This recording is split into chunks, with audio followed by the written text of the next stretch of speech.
Norwegian parliament take place on the same day, on the same days, in the same place. Their elections are for 10 days, not 1 day, as we have in India. They can vote for 10 days in their elections.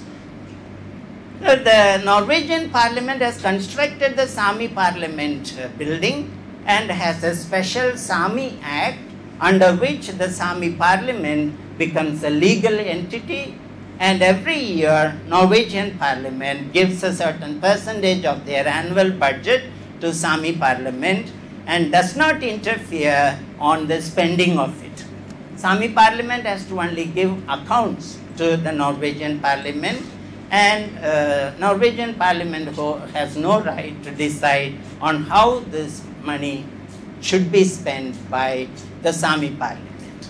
I was there 2 years ago during their general elections, which was for 10 days. I was there, I visited some of their polling stations.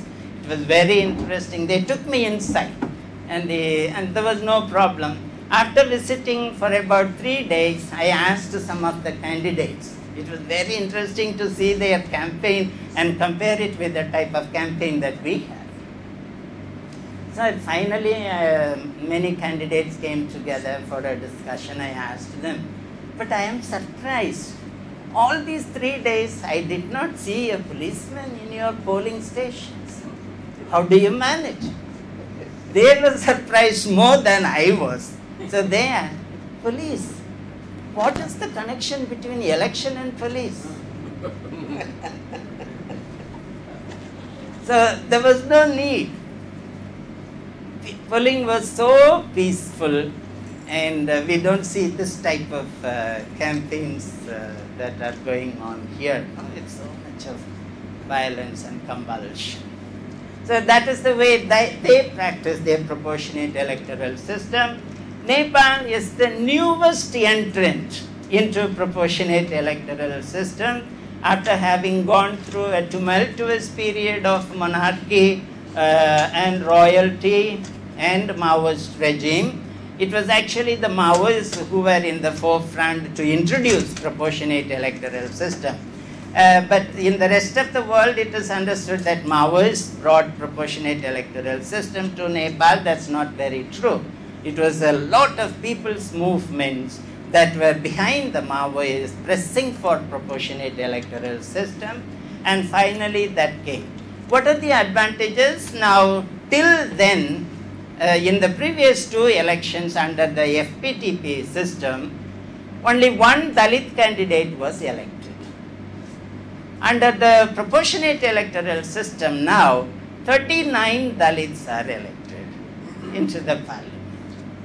One sexual minority has been elected because of proportionate electoral system. Such is the level of advantage to smaller communities, parties, or communities of people. And since Nepal has the mixed member electoral system, independent candidates also can win. So that was a huge advantage in Nepal. Netherlands follows a pure proportionate electoral system. The population is only 16 million in the country. So the whole country is only one constituency with 150 members. Can you imagine that for a minute? One electoral constituency from which 150 members can be elected.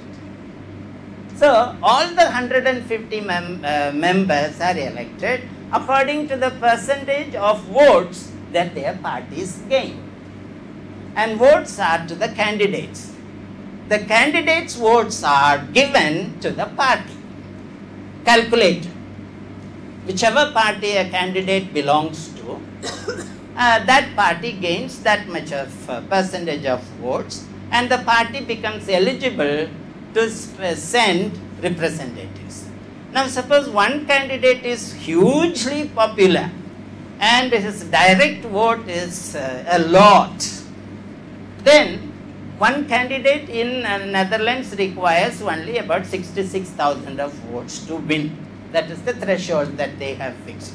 The entire votes are divided by 150. And whatever whatever number comes is the vote required for a candidate to get elected. Do you get that calculation? The whole country votes.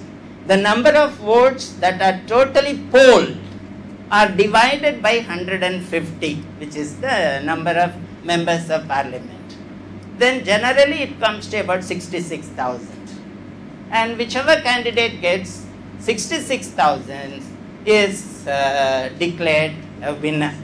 Suppose a candidate gets 200,000 votes, then the rest of the vote is given to counted to the party. And therefore the party has a chance to send 2 more candidates. That is the way it works. Now this model is very interesting for us if we are able to apply it to our states. So we can have larger electoral constituencies with 10, 15, 20 candidates can be elected from those electoral constituencies, larger constituencies, and therefore many parties have the chance of getting elected. Many candidates from the same constituency also have the chance of getting elected. Therefore, one need not get into the throat of the other. Violence and financial corruption will drastically reduce, and this is the situation that we see during the time of elections in these countries. Okay. What if nobody gets, say, the 60,000 threshold? Pardon me? What if nobody gets the 60,000?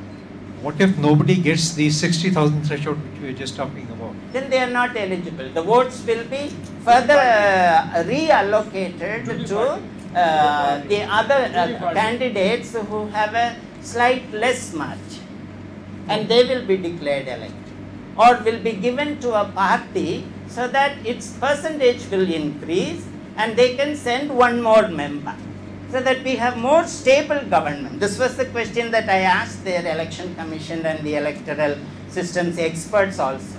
They said, we agree that the larger a party is, the more stable a democracy or a governance is. Therefore, such wasted votes, normally wasted votes, are reallocated to parties who are in the 2nd or 3rd or 4th position, leaving out the eliminated candidates or the parties, given to those parties so that their percentage increases and they will be able to send 1 or 2 or 3 or 4 more candidates into the party. If I can just understand what that means, in case the candidate does not get selected, his party, whatever votes he got, will get added to his party. Not his party.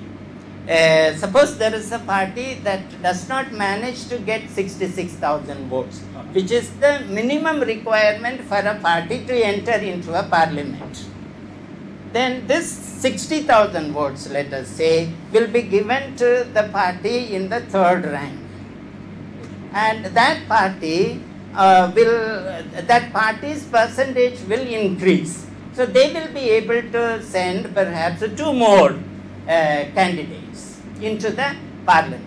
But this party, any party that does not gain 66,000 votes is eliminated. But the votes are not wasted. That is the idea. In that case, voters has no particular party liking. I have given a vote to a particular party. That candidate